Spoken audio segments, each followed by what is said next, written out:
Prior to Atlas, worked at Hewlett-Packard with the other two co-founders in the foreign exchange group for a number of years. Also had some time in foreign exchange on the bank side. My last stint at Atlas was running the foreign exchange and corporate finance team, at least my last treasury job there. And then briefly, right before joining Atlas, was running the FP&A team. So Jono and I have known each other for a while, going back to school, both undergrad and business school. Started working at HP together in the FX group. I won't say when, but we're kind of old now. Then Gavin came and worked for us. He joined us a while later. And then we were really all kind of experiencing the same problems that we see a lot of folks experiencing today that we talk to, that are clients, where it's just very manual. We had a lot of things in spreadsheets, dependent on some folks giving forecasts that weren't very accurate, and then just kind of consolidating all this, executing, not really having a lot of time to dig into the details. So, and then results analytics, you kind of get a scorecard every month with balance sheet hedging in particular, and not understanding the results in a timely manner and kind of chasing last month's problems down. And so we just really, had a lot of we built something internally at HP that solved these problems. And then when we all left HP at different times, we realized there was a market for this, for what we built, and then wanted to rebuild on different technology and bring that to market. So we basically, the whole process behind Atlas is really building the tools that we would have loved to have when we were practitioners ourselves, and had all these pain points. We want to keep people from experiencing the same amount of pain that we had to experience before we came up with these solutions, because it does take a long time to understand all the potential issues around FX risk management. So anytime that we can save for our customers is a success. My interest in finance was always a result of just, I guess, being good at numbers, liking math, liking solving puzzles. And then first stint out of business school, doing what I kind of considered, this was not in the treasury job, but kind of garbage in, garbage out analysis of financial analysis was not really all that interesting to me. Then when I came over to treasury, and then had a little bit more of a role that was markets based, and that was a lot more interesting. I think that's a bigger puzzle to try to solve. So I did really like that aspect of the treasury career, of being more involved in the markets. It's really satisfying when we get a lot of great customer feedback, especially thanking our support team, who's just outstanding. The quick responses, the solutions to what end up being kind of urgent problems in foreign exchange, or whether it's just needing to do some hedging or understand the results in a quick time, and then getting tweaks to reports, things like that. So that's really satisfying. Also, when we first show some of the analytics that we can do, and you get that reaction of like, that is what I've always needed. This big unknown or big, just understood other bucket that all of a sudden is broken out to all the sources of variance, and then they can just start tackling we can apply best practices and even get those sources of variance reduced. But just understanding the results is a huge first step. I love that reaction when people see what we can do. A huge differentiator is our customer service. It's sadly a pretty low bar to clear in terms of exceeding some of the competitors out there in that regard. There's a lot that will just make a sale and move on to the next thing, and just outsource the deployment to someone else. We don't do that. We do our own deployments. We recognize that managing foreign exchange is just not a commodity. It's not something that a one-size-fits-all approach is ever going to work. So our commitment to just taking the time up front during the deployments, configure them to exactly what the customer needs, applying the best practices that we know, and maybe tweaking their existing process to something that's going to be a little bit more sustainable, make more sense, and give them better results.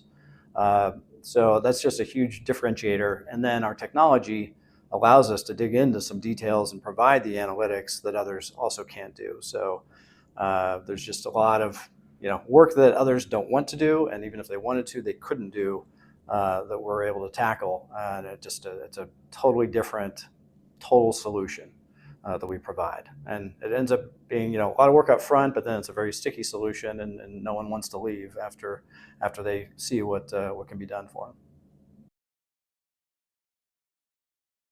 Yeah, it is tough to separate one for the other, and it probably depends on the relative pain points for the customer. So really with FX risk management, it's both a data problem and a process problem.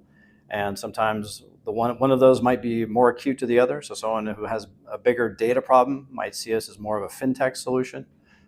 Some of us that may have, or some that have more of a process problem might see us more of kind of that client services consulting type of partner, but really is the combination of both that we're bringing to our customers. So it's a pretty powerful combination of really the best of both.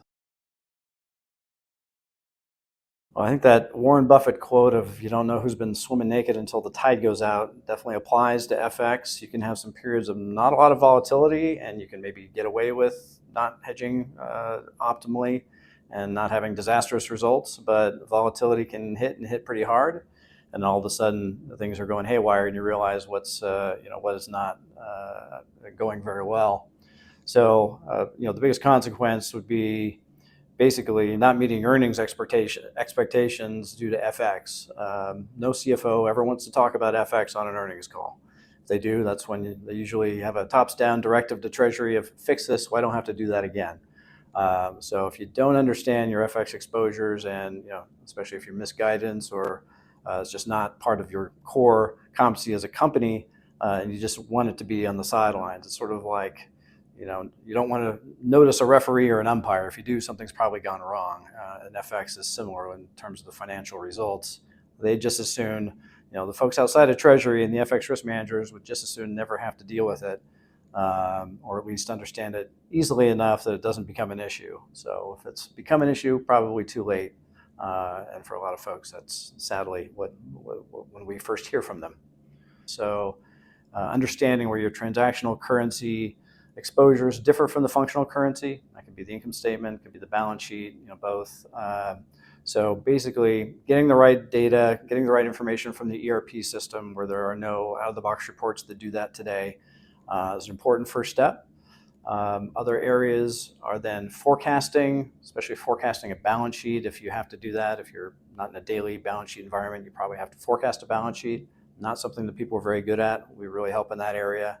Or if it's the income statement and you're relying on something from FP&A that's not really geared towards FX, we've been helping a lot with that. We use AI to really improve upon those models that can get that currency detail by month, whereas FP&A may be concentrating more on by region and by quarter. So being able to apply that to a big data set and really fine tune the forecast has been a big success. We really just try to automate what's manual every step of the way. So we often say that we're competing with an army of spreadsheets.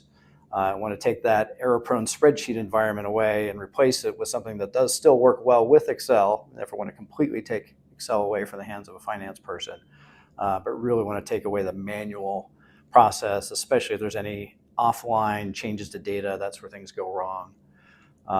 We also look at the efficiencies and trading efficiencies, sometimes just the cost savings from some more efficient trading, transaction cost analysis that we can dig into. Just the cost savings alone can well exceed the cost of our subscription. Then the results analytics is a huge differentiator for us. Again, it's part of our technology solution and being able to get into details in terms of data interrogation that allow for analytics that no one else is able to do, as well as our domain expertise that knows what type of questions to ask and what types of things we can build in that regard.